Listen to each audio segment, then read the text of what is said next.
From this coastline, William the Conqueror launched his fleet in 1066, and Allied forces stormed the beaches in 1944.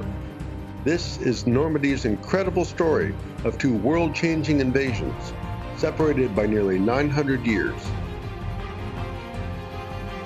In 1066, over 600 ships departed the Norman shore, carrying an estimated 7,000 men and 2,000 horses to invade England. The Norman conquest, as it's now called, was led by William, the Duke of Normandy.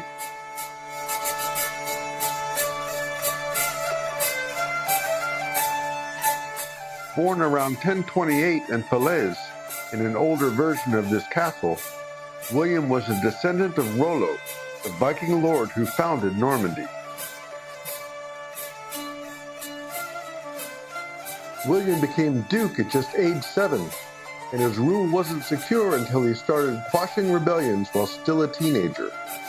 In 1051, he married Matilda of the neighboring county of Flanders, gaining a powerful ally through the union. In 1060, William moved his capital to nearby Caen, building a new castle that became his primary ducal residence.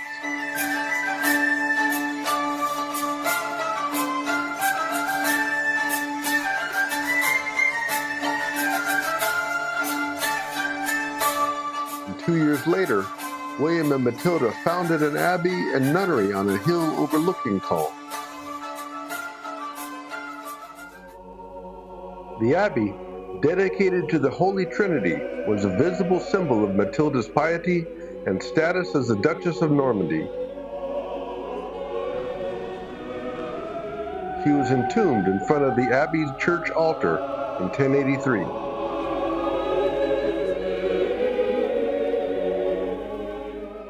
On the opposite side of the city, William founded another abbey dedicated to Sainte-Étienne. Along with Matilda's abbey, this was an important symbol that consolidated William's legitimacy as Duke, demonstrated his piety, and established Caen as a major city worthy of being the home of the Duke.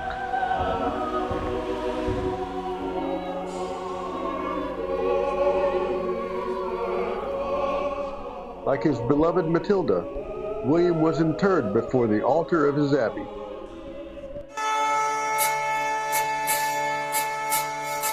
Northwest of Caen, in the small river town of Bayeux, a discovery was made in the late 1700s inside the Bayeux Cathedral that forever changed the understanding of William's 1066 invasion.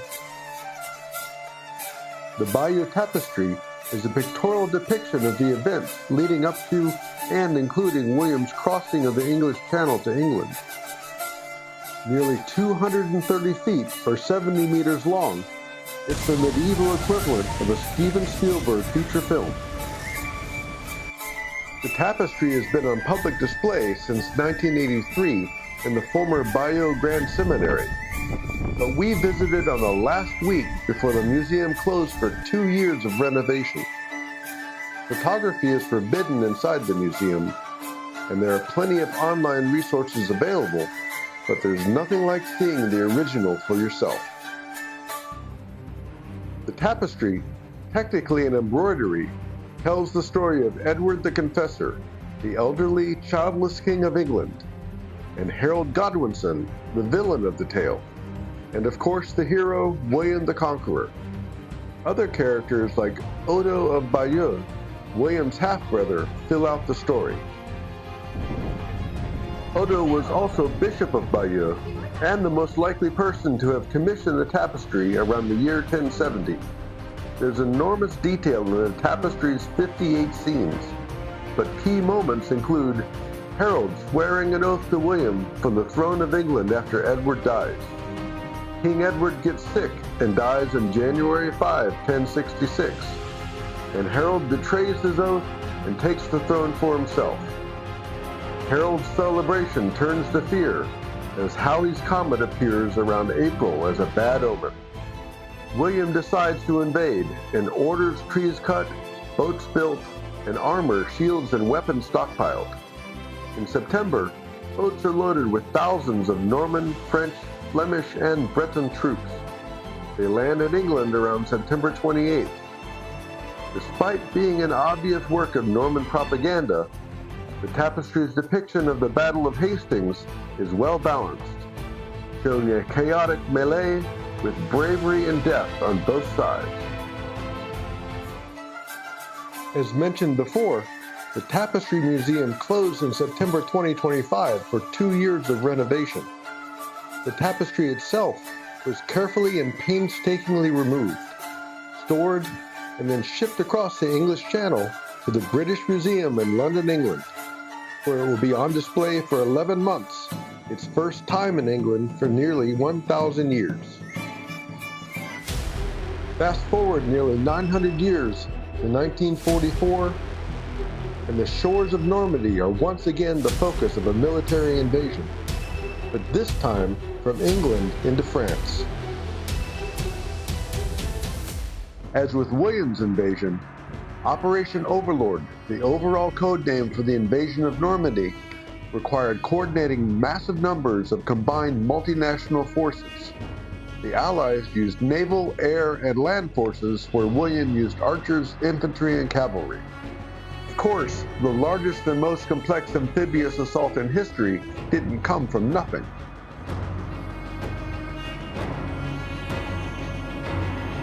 After Paris fell to the Nazis in 1940, Germany started reinforcing their Atlantic coastline.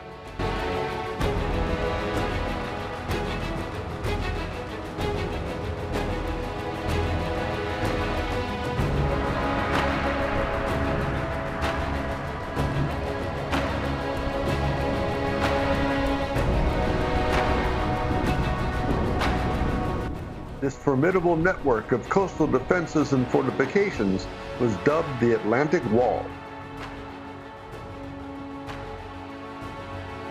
During the same period, spies risked their lives behind the lines in occupied France to gather critical intelligence so that the Allies could start to formulate an invasion plan.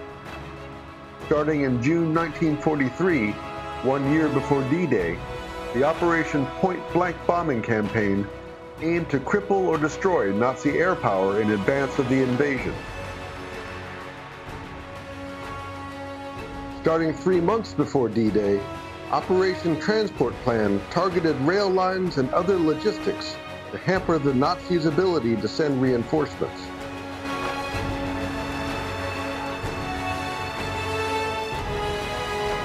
Finally, the plans for Operation Overlord were in place, and 156,000 troops, 5,000 ships, and 12,000 aircraft were assembled, prepared to assault a 50-mile stretch of Normandy coast. American forces were assigned Utah and Omaha beaches, the British Golden Sword.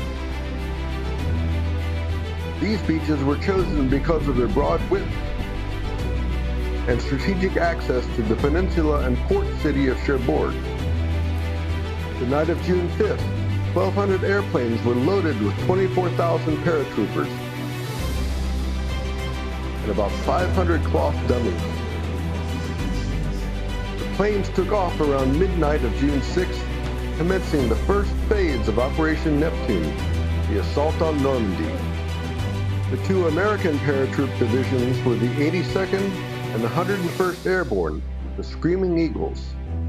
The 101st Division was established in 1918, reconstructed as an airborne unit in 1942, but on midnight of June 6, 1944, the 101st was about to see the first combat in the history of the division, being dropped into darkness through hostile gunfire.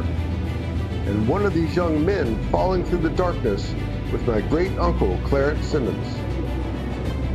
A very private man, we have no photos of him, and a 1973 fire damaged or destroyed his service record, along with about 80% of all Army personnel records from the war.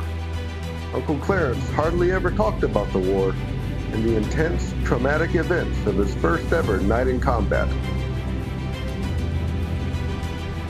The very first soldiers to touch Norman soil on D-Day were the pathfinders of the 101st. They did reconnaissance and placed radio beacons for the rest of the paratroopers.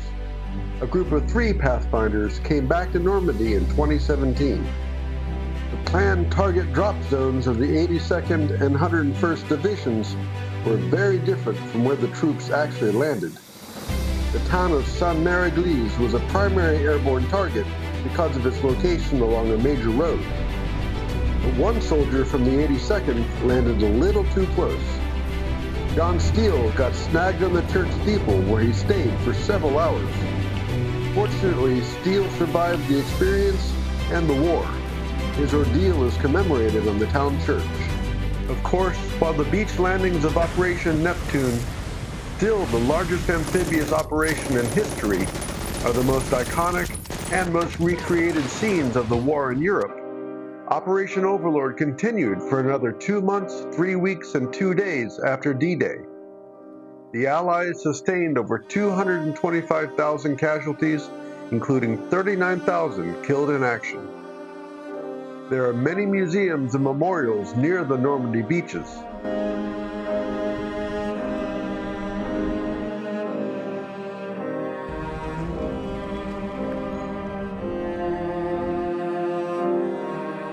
"9,300 American dead are interred at the Normandy American Cemetery.